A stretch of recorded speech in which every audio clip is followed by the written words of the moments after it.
How are you all doing? Welcome back to my channel. काफी बार आपने सुना होगा कि होम साइंस ले लिया, क्या करियर बनाओगे उसमें? फूड एंड न्यूट्रिशन, अच्छा खाना बनाना तो जरूर आता होगा। बहुत अच्छा हुआ कि ये कोर्स सिर्फ लड़कियों के लिए होते हैं। क्यों? क्योंकि इससे तो तुम अच्छी हाउसवाइफ्स बनोगी। But that's not how home science should be perceived. I am a home scientist and I am very proud of it. और इसी टॉपिक पे मैं बात करना चाह रही हूँ क्योंकि मुझे बहुत टाइम से ऐसा लगता है that this topic needs to be out there. मैं 5 साल होम साइंस कॉलेज में रही हूँ और बाहर की दुनिया हमारे सब्जेक्ट को कैसे परसीव करती है उससे मुझे बहुत दिक्कत हुई है। क्यों? क्योंकि हर बंदे को सिर्फ ये लगता है कि अगर इसने होम साइंस लिया है और specially food and nutrition specialisation लिया है तो ये सिर्फ हाउसवाइफ बनने के लिए जा रही है। वहाँ पे खाना बनाना सिखाएंगे, कढ़ाई सिलाई सिखाएंगे और बहुत सारी ऐसी चीजें सिखाएंगे जो कल को तुम्हें लाइफ में काम आएगा। I really want to ask people, life को प्लीज डिफाइन करो एक बार कि तुम्हारे हिसाब से लाइफ में काम आएगा इज व्हाट। खाना बनाना सीख लोगे तो ससुराल वाले खुश रहेंगे। It's not how home science is for us people. हम लोग होम साइंस में बहुत कुछ ऐसा सीखते हैं जो शायद एज एन आउटसाइडर आप लोगों को कभी समझ में नहीं आएगा। सो मैं इस वीडियो के थ्रू आपको बताऊंगी कि होम साइंस में एक्चुअली होता क्या है। So let's get into the next section and understand what home science is as a section. So basically home science में 5 डिविजन्स होते हैं जो हमें फर्स्ट ईयर ऑफ कॉलेज के बाद we have to take specialisation. तो वो 5 डिविजन्स क्या हैं? Food and nutrition, resource management, human development and उससे रिलेटेड काफी चीजें। Then you have communication and extension, and then you have fabric and apparel science. So there are 5 disciplines that are integrated into one single subject. तो इसके बाद first year में तो हर बच्चे को इन 5 सब्जेक्ट का एक एक्सपोजर दिया जाता है जिसमें बेसिक बताया जाता है। In the second year, we are told to choose our major and minor subject according to our aptitude and according to our interest.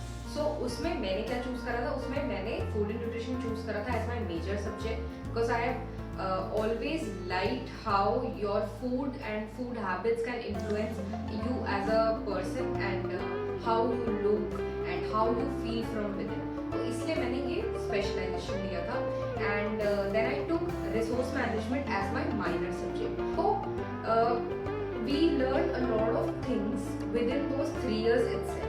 उसके बाद जब आप मास्टर्स में जाते हो तो उसमें आपको और एक लेवल ऊपर जाके स्पेशलाइजेशन लेना होता है जिसमें आप एक सिंगल सब्जेक्ट पढ़ते हो जिसके अंदर फर्दर डिविजन्स हो जाती है।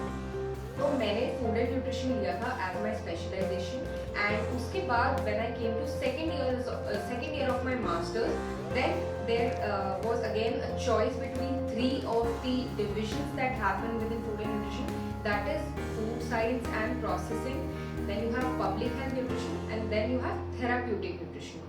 इन तीनों में क्या फर्क है? फूड प्रोसेसिंग एंड जो वो वाला सब्जेक्ट है food science, food manufacturing, these are for those people जिनको इंट्रिंसिकली लैब वर्क करना है या फिर जो फूड इंडस्ट्री में एज एक की इंग्रेडिएंट जो भी वो डिसाइड करते हैं उस चीज में काम करना चाहते हैं या कंपनीज लाइक नेस्ले और any other organisation such as FSSAI and other organisations में काम कर सकते हैं। Then second one is public health nutrition जो कि मेरा स्पेशलाइजेशन था। इसमें आप पॉलिसी लेवल पे काम कर सकते हैं, how food and nutrition policies are set in the country, how budgets are allocated to other. बोलती रही, कट कर ली। Take a deep breath.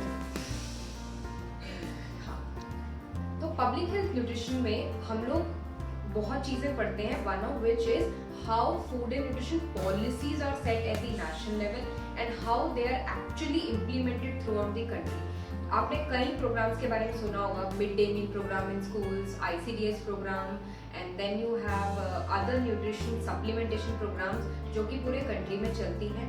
सो उसके पीछे पॉलिसी मेकिंग बॉडीज में भी न्यूट्रिशनिस्ट को हायर किया जाता है because we know how to manage the nutrition and how we can make things better for people who cannot actually make things at their home and make it affordable. क्योंकि जो भी ये policy ज्यादातर बनती है, they are for people who are either below poverty line और who are not able to afford these things. So ये सारी चीजें होती हैं पब्लिक हेल्थ न्यूट्रिशन में, where our main focus is on the whole population of a country or an area and not an individual. Therapeutic nutrition जो है वो third part है या specialization है। Therapeutic nutrition is basically the dietitians and nutritionists that you see in hospitals. They are trained and specialized in diets which are made specially for diseased conditions. इसमें कई तरह की disease condition होती है। तो ये तो हो गए 3 major divisions जो food and nutrition में होते हैं। तो ऐसा नहीं है कि अगर आपने होम साइंस वर्ड सुना तो you make a pre conceived notion that हाँ हम लोग इतना ही लिमिटेड चीजें पढ़ते हैं। आजकल बहुत ज्यादा क्वैक्स एंड फेक न्यूट्रिशनिस्ट बाहर घूम रहे हैं। In fact for every matter I would say कि काफी ऐसी चीजें हैं जो शायद हम बीइंग होम साइंटिस्ट बेटर जानते हैं and you as a world should respect us for that.